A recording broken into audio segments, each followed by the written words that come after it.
আমাকে একটু জল দিতে পারবে মা? তৃষ্ণায় বুক ফেটে যাচ্ছে। হ্যাঁ হ্যাঁ, আসুন না, আমি বালতি সরিয়ে নিচ্ছি। আপনি হাত দিয়ে জল খেতে পারবেন? আমি কল চেপে দিচ্ছি।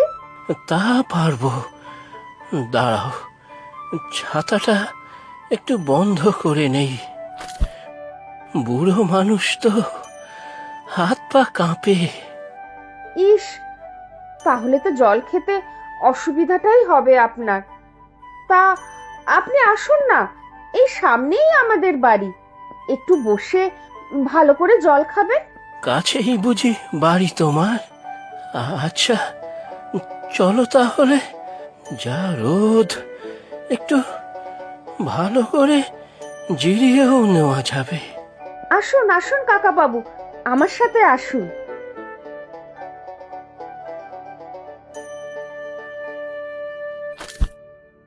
তোমার খুবই অসুবিধা করলাম মা। আসলে জল খাওয়ার কিছু একটা থাকলে আমি ওখানেই জল খেয়ে নিতাম। না না, বসে একটু ভালো করে জল খান, আমি নিয়ে আসছি। আচ্ছা, ঠিক আছে। বহু বছর পরে তো এলুম এই গ্রামে। এই নিন জল, একটু বাতাসা দিলাম। কি যে বলি, আর কিছুই নেই ঘরে আপনাকে দেওয়ার জন্য। না না, ঠিক আছে, এই জল বাতাসাই আমার কাছে ঢের।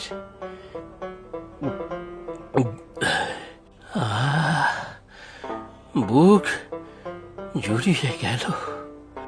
আপনি কোথায় যাবেন কাকা বাবু? নাকি এই গ্রামেই এসেছেন? এসেছি তো মা, এই গ্রামেই।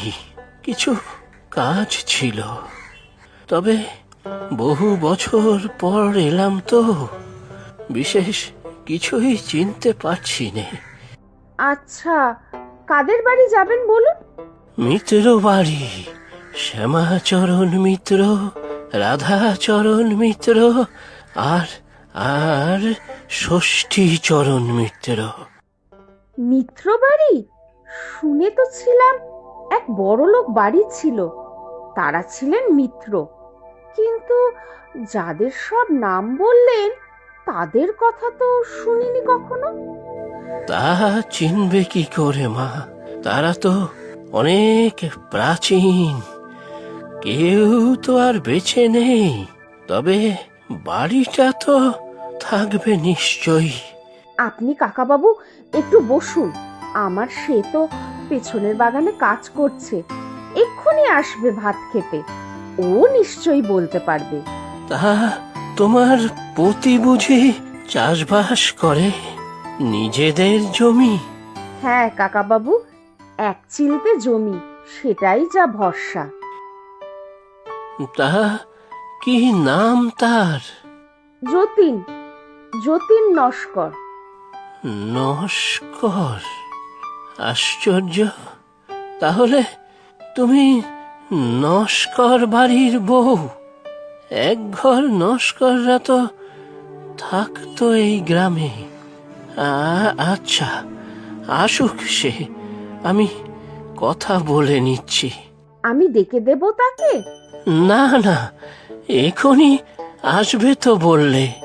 তুমি আবার এই রোদে মাঠে যাবে কেন তাকে ডাকতে?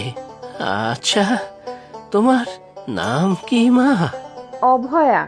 আগে ছিলাম অভয়া সরকার, আর এখন অভয়া নস্কর। বাহ, ভারী চমৎকার নাম তো তোমার। তা বাপের বাড়ি কোথায়? সে কাকাবাবু পাশের গ্রামে।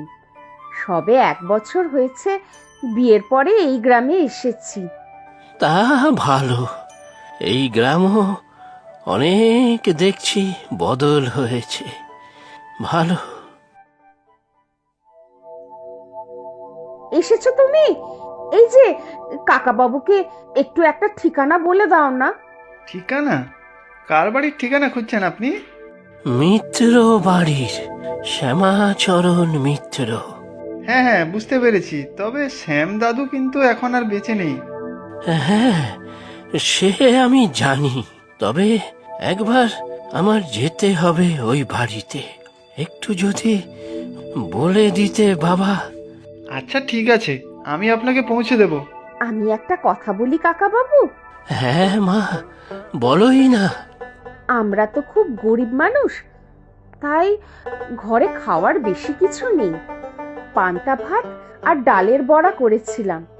আপনি যদি কষ্ট করে আমাদের সাথে একটু খেয়ে নিতেন তাহলে ভারী খুশি হই। তবে পান্তা ভাত তো, তাই আমি জোর করব না আপনাকে। কি যে বলো মা, এই গরমের দুপুরে পান্তা ভাত তো অমৃত।